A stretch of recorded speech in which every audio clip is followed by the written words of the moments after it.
Welcome to Leads and Leverage, Real Estate Team Leader Lounge, where success in real estate meets passion-driven leadership. I'm your host, Tyler Gibson.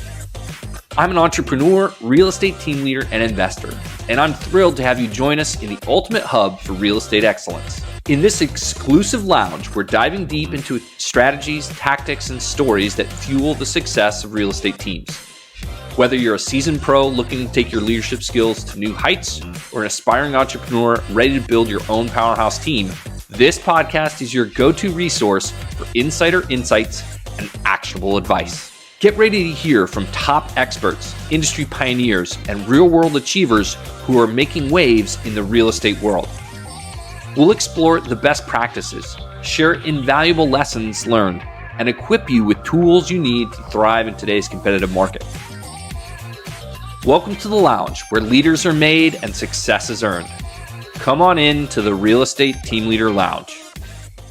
Hello and welcome to another episode of Leads and Leverage. I'm your host, Tyler Gibson. I'm so excited to be joined by Meir Nemetsky today out of Los Angeles. Thanks for being here. You're welcome. Pleasure. Well, hey, I'm really excited to talk to you today. You're not the typical person that we interview on the show, but I thought your real estate business was really interesting, and the way that you go about it is different than some folks. And so I thought it would be really cool to learn more about it and to share with our audience. So to start off, tell us a little bit about yourself. How long have you been in real estate? What did the early days look like, and what does your business look like today? Yeah, probably the reason why my business model isn't typical is because I didn't consciously form it. It just sort of evolved organically. And so it became what it became. I was actually originally in dental school in Penn, and I dropped out. I didn't drop out. I took a leave of absence. I thought I was going to go back. That's its own whole story if you want to get into my personal background. But essentially, my uncle was a broker here in LA. Very well known, very successful, had a lot of volume. He pretty much against my will pushed me into his mortgage division, and I told him I wanted to go back to dental school, and he said, that's okay. Just while you have your leave of absence here, just come and do something, and I wasn't in a good place, and I really didn't want to, but he insisted, and the mortgage business slowly made way to the real estate brokerage business, and I was a junior partner with him for a while, and we probably in a span of, I was in the mortgage business for 4 years. I worked for him in the real estate for about 6. Probably in that span of 6 years, we must have done like 100 escrows or so. And so that really got me a lot of experience.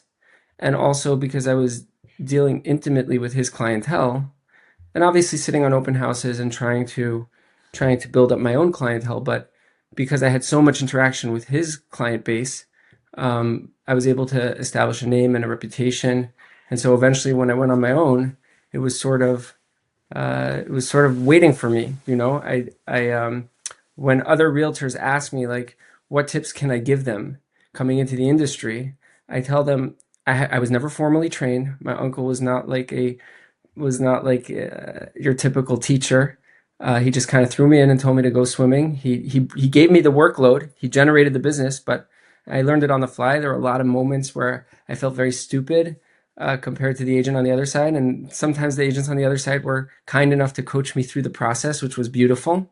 And so I tell new agents, I really only know one way. I never went through a formal training. And the way that I know is that if you find somebody who has an active client base and has a lot of business, more than they can handle, and they're willing to let you roll up your sleeves and get your hands dirty, then you'll not only gain the experience automatically just by virtue of the fact that you're helping this person, but the people in the transaction, the principals, the buyers and the sellers, they'll remember you, and they'll remember, all the blood, sweat, and tears you put into it when it's time for them to do something else or when it's time for their friends. So I stayed in touch, even though I'm not with my uncle anymore, I stayed in touch with a lot of these people, and they've been kind enough to help me build my business to where it is today. That's awesome. So I know that you're in LA and your business focuses on a particular market. Tell us a little bit more about what your business looks like today and that specific market that you focus on. Yeah. So just tagging on to what I said before, because it sort of evolved naturally, and I was never looking to be in this business. So it was all the same network of people, and it all traveled word of mouth through friends, relatives. We have a pretty insular community here in LA where I don't know if you know, the Orthodox Jewish population, of which I am a member, we all have to walk to synagogue. Now, there's a whole bunch of synagogues, but they tend to be clustered all together because people like to have their choices. So we all share a lot of the same institutions, but we all have to be within walking distance of them. So essentially, like 1 square mile, you know, and there's probably a half a dozen Orthodox realtors, and we're all fighting for the same population. And it really drives up the property value, believe it or not. I don't know if this is appropriate to say, but I call it the Jew tax, because if you're walking distance from the synagogue, you got to pay more. And so there's a little sub-market here where it's ultra competitive, and we all love each other, but we all fight for the same scarce pieces of property. Wow. So that's really interesting. And yes, I think it's interesting that there's a specific niche around a proximity to synagogues, especially considering with fair housing laws, you're not supposed to do redlining and things like that. But if somebody tells me I just want to look in this one area, I can absolutely do that.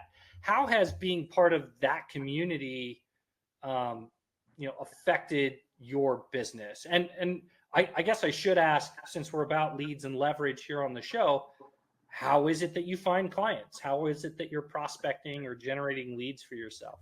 Yeah. So those two questions are really related. I'm glad you asked it that way, because I was going to address them both together anyway. The truth of the matter is, I'm completely non-discriminatory when it comes to who I'll do business with. If I can make a living and I can serve you and I can make you happy, you're a candidate for my service. So it just happens to be that most people won't put the same priority in living in, those 15 or 20 blocks, because other people don't need to walk to synagogue. So definitely I've done business outside of the community, with people from within and without the community. I've sold property to people who have nothing to do with the community inside of the bubble. I'll work with anybody. And that's part of the beauty of this business. It's a people-driven business. I love meeting all different kinds of people. And I think it's probably the most interesting part of what I do is the relationships that we develop. But certainly the opportunity to be in that bubble has helped me build my business, because again, we all share the same institutions. So it's like parents of my kids' classmates and people that I pray next to and some guy that I saw in the kosher restaurant. We're just constantly interacting, and so you stay top of mind without having to do the traditional marketing. I do traditional marketing, but since my business is built the way it is, the way that I'm describing to you, I really heavily focus on SOI. So it's people who already have a personal knowledge of who I am. Most of them have a personal connection to me, but many of them, even if they're just one handshake removed, if they know of me, then they stay in that SOI. And I just try to stay top of mind. I have a marketing company. We send a couple emails a month, a couple postcards a month, try to call through the database a little bit, e-blast, social media, whatever. I stay out of the marketing. I choose not to be too intimately involved with it. I outsource that. But the point is that I'm definitely not doing a lot of cold marketing. I've never done cold calling. I'm not trying to pay for leads on Zillow. These are all people who know me, and I think in a certain way, besides for the convenience of it, it tends to make it more rewarding because you have a chance to stay in touch with these people. And I will add that oftentimes in the intensity of the home search, which could be a highly emotional process, I get very close to these people, and sometimes those relationships last, and sometimes we just revert into like friendly acquaintances afterwards because we're just not interacting as much. But it's certainly been a privilege to get to know all these people so well through this intense process where some of them are making the biggest investment of their lives. Yeah. Yeah, it is that, right? It's the biggest investment of their lives. I think, and I tell my team all the time, we need to understand that for most people, buying a home is the single largest financial transaction they might do in their entire life up until that point. Yeah, up until they step up into the bigger home. That's right. Right. Up until that point, this is likely going to be the single largest financial transaction of their lives. And we need to treat it with that kind of weight and responsibility that goes with people's life savings, right? Their future for their kids or what have you. So I'm glad that you mentioned that. You said that you outsourced some marketing for some emails and postcards and some social media stuff. So then do you just sit back and wait for the phone to ring? I know that your business is very relational, or are you doing things within your community outside of just going to synagogue that is helping you be in front of people and stay top of mind and and and strengthen those connections, as well as just making sure that when they think real estate, they think Meir. Well, I do view the marketing as not directly correlated to my business. Because, like I said, I'm just trying to stay top of mind. I don't know when the right moment is going to be for any of these people, but I know if they think positively towards me, then when that time comes, or when that time comes for their friends, they'll make that connection. And essentially, I'm a devout person. I rely on God. I think He sends me business when it's time. So essentially, I wait for someone to make an introduction, or sometimes I hear about something and then I go and pursue it. But for the most part, there's some piece of information that comes to me first, and that's the impetus from there to take the ball and run with it. And the truth of the matter is, like, I probably could be more proactive with my marketing. I really do enjoy this type of forum where, I'm interacting, and obviously I can publish this online. But I also know that if I got too involved in curating my image online, it's a rabbit hole I might not ever emerge from. So it's been a conscious decision, because you can have tons and tons of fun with it, but also it could swallow you alive. So Yeah. I've chosen to stay out of it. And my marketing company, the truth is, they prefer it that way. They say, you focus on your business. You want to oversee whatever it is that we're publishing, whatever it is that we're putting out there. That's fine, but don't get too involved in the nitty gritty. That's our responsibility. You stay in your lane. And that really jives well with my philosophy of kind of just trying to keep it personal, not trying to be too much of an online celebrity, and really making the relationship with each client the core principle of my business. Yeah. I like that you just focus on what you know. I mean, there's a great book called Who Not How by man, I'm not going to remember the name of the author now, but the basic premise of the book is sometimes it's not worth your time and energy to learn how to do something when you go find somebody who already knows how and just pay them to do it. Yeah. And so I like that you've taken that approach as well. Talk to me about staying in contact, right? Because your business is all sphere of influence. You basically generate it through people that already know you. You have the relationships that you currently have. What have you found to be really effective in being able to maintain those relationships years after the fact? So in terms of just visibility and touches, again, my marketing team, they'll send out gifts if I pay for that package, on a like every other month basis for a year after we close. And they'll send out a handwritten card on the anniversary. But again, like, I'm just, by virtue of living in this community, I'm seeing these people on a constant basis. And I think one thing that really stays with them is oftentimes I'll give them advice that they don't expect from someone who has to profit from them. So, I'll give you an example. Most realtors really, really enjoy being on the listing side more than being on the buyer side. When you're on the listing side, you have the inventory. It's the inventory that drives the business. You're talking about leads and leverage. You have way more leverage when you represent the seller than when you represent the buyer. It's your show. You control it. And the person representing the buyer, especially in a seller's market, which it mostly has been for the last 10 years, because I did 6 years with my uncle and about 4 years on my own. You're the underdog. But I love that, because, and I'm just gonna make a quick side note here. I actually most of my business tends to be with first-time home buyers. It's not exclusive. I would say it's probably 2/3 people who have never bought a home before, and maybe 1/3 people who are stepping up. And I found that it's the most gratifying to work with the people who have the least experience because I have the most to offer, right? Some guy with a massive real estate portfolio who's buying a house for his kids in cash, anybody can help him because it's not his first rodeo. He's just looking for someone to sniff out the right deal. He doesn't need a ton of advice. He doesn't need a lot of hand holding.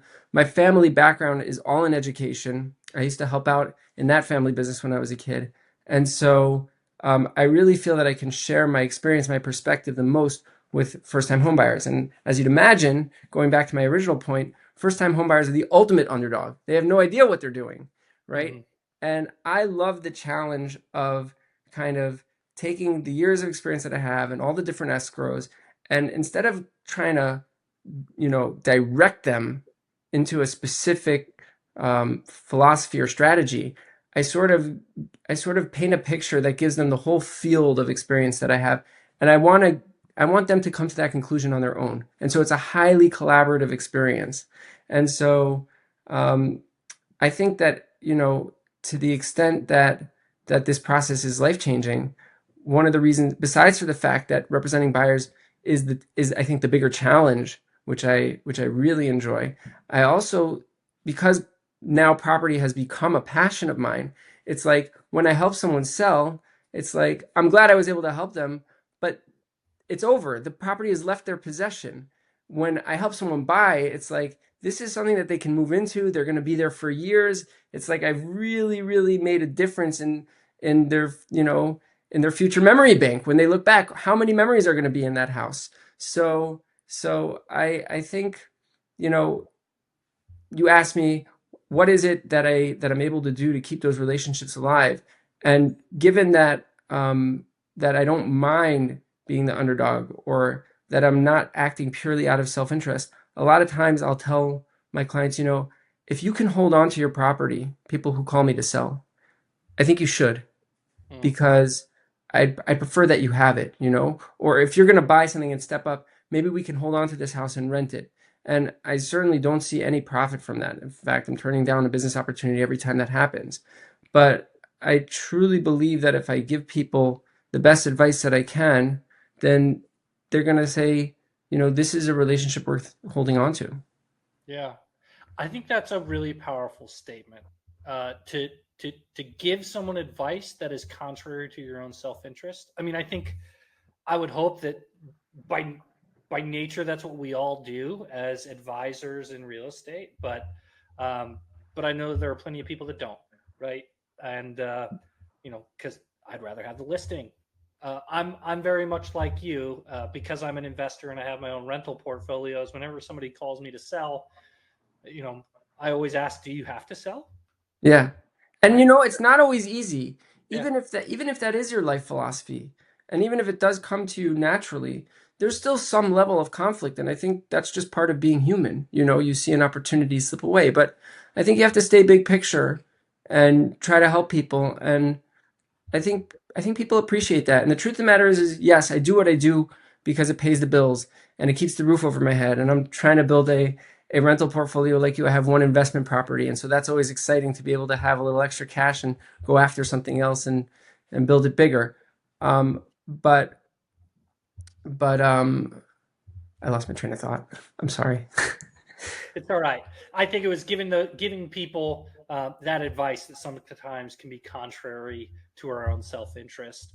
But that's fascinating. I think it's really cool that you've been able to build a successful business. Whatever. I mean, I think you would say that it's a successful business, right? And people looking out from the outside in, they may or may not disagree. But you did it in a 1 square mile area. Yeah. Just a super small focus concentration, almost like some agents have a niche where they only focus on a particular segment, like divorce or probate or investors, right? But for you, it was just a geographical niche and almost a focus on a particular community of people group than necessarily saying, I'm going to go ahead and attack this neighborhood. Right. And by the way, I recalled what I was going to say before, which is that even though at the end of the day we have to do what we do to draw a paycheck, and to build a business. I tell people all the time, there's a lot of heartbreak in what we do. It's highly personal. Sometimes there's backstabbing. It happens, you trust people and then they do something that doesn't live up to your trust. And in order to be able to go on, the paycheck, in my opinion, or for me personally, is not enough on its own.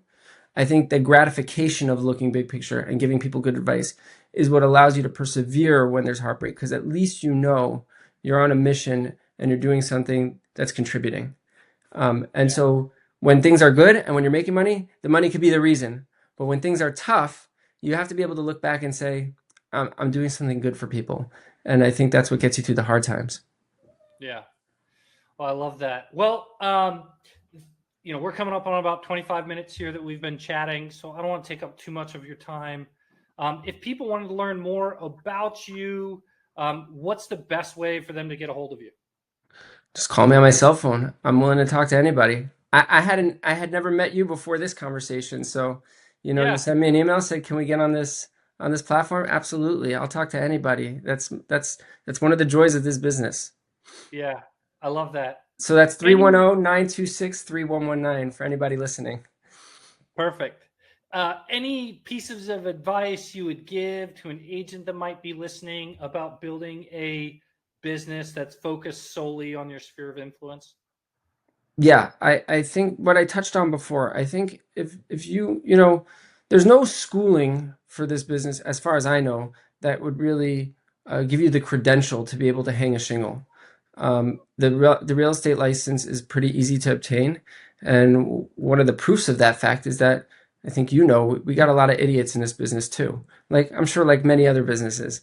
But it's the experience and it's the perspective and the ability to articulate it and share it with people. And I think for me, that came from being sort of an apprentice to somebody. And I think, in general, in our society, we highly, highly value education. And that's one way to climb the mountain.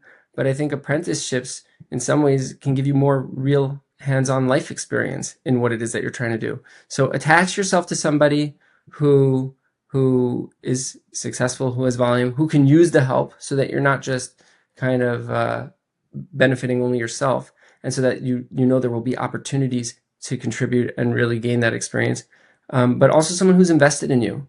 And I think when you do that and you do it for an extended period of time, it really, being exposed to every different kind of situation that this business can throw at you will give you the foundation to be able to go out and continue to do the same on your own.